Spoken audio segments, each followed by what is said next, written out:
Hello, little explorers. How are you all? Today, read a story about a Driggety Drago. It's about a very determined dragon, and this story is illustrated by Sonia Mehta. The story starts now. Driggety Drago, the dragon, was a big, fearsome guy with the biggest teeth you ever saw and wings to help him fly. His toes were like daggers and his scales were like knives. He could gobble the largest melons in fours and in fives. When anyone saw Driggety, they would quack in fear. But when Driggety opened his enormous mouth, they would say, "Oh dear!" For in the place of fire would come clouds and clouds of bubbles, and all the dragons would laugh at him and add to all his troubles. Driggety Drew felt so sad. He hung his giant head. Why, oh why, even though I do try, do bubbles come out instead? This will not do, he said one day, and he went to Dr. Fu. Doctor, help me breathe fire like other dragons do. Said Dr. Fu wisely. Let me check you out. Ah, he said, while shaking his head, you need medicine, there is no doubt. So he poured into a bottle. A medicine is so bright and red. Take a spoon of this, he said, before you go to bed. The next morning, Driggety called the others. Come on and hear me roar. But everyone laughed when they saw what happened. They were rolling upon the floor. For instead of fiery smoke and flames, after all those medicine doses, out they came in a cloud of red, hundred and thousands of roses. Off marched Driggety to Dr. Fu. What have you given me, doctor? When I told Dr. Fu what had happened, the good doctor got a shock. He said, let's try something else. Here, have the syrup instead. Drink some of this bright green glop before you go to bed. So Driggety drank the bright green glop and went to sleep that night dreaming of breathing out fire and smoke. He woke up nice and bright. Once more he called his dragon pals to watch him blow a storm. But once more they rolled on the floor when out came 1,000 pom poms. Poor Driggety thought to himself, Oh, what is wrong with me? He went for a walk. He didn't want to talk to his friends or to anybody.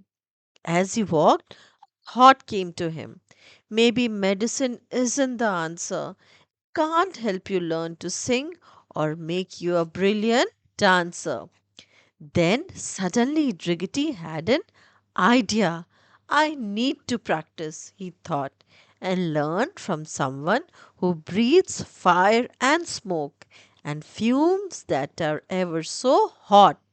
So he ran as fast as he could across hills, mountains, and streams. He was intent, and so off he went to follow his fire breathing dream. Soon he reached where he wanted to be, at the foot of a fire breathing mount. Fum Fum Bolo was the raging volcano, fiercest one around. Oh, Fum Fum Bolo, you have to help, cried Driggety, shouting out loud. I want to breathe out fire like you and fumes in a big, big cloud. Is that you, Driggety? Fum Fum roared. I knew you would come to me. I will teach you how to breathe fire and smoke better than anybody. And so Driggety began to practice hard. From Fum Fum, he learned the trick. He hissed and he growled, as Fum Fum showed how to breathe out fire real quick.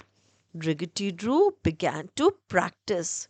He practiced all day and all night. He heaved and he puffed. He blew and he puffed. He wanted to get it just right. And so one day, said Fum Fum Bolo, now you're as good as I. You are better fire breather than any dragon I know. Your flames can go right to the sky. Oh, thank you, Fum Fum, said Driggety Draw. I promise I will make you proud. I'll be the best fire breather there is anywhere in Dragon Town. So off marched Driggety proudly home. He gathered everyone around. They all came there, all ready for a laugh.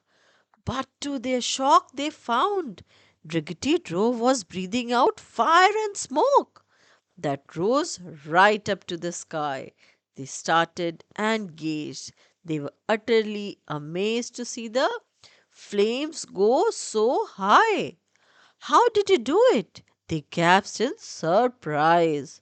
The secret, he said, that I have found is to practice away all night and all day. I learned from the best fire breather around. Now I can breathe out fire and smoke and pom poms and bubbles too. There is something I know that I didn't know before. If you try, there is nothing you can't do. I hope you loved today's stories, little explorers. Stay curious, and we will see you in our next adventure. Bye for now. Love you.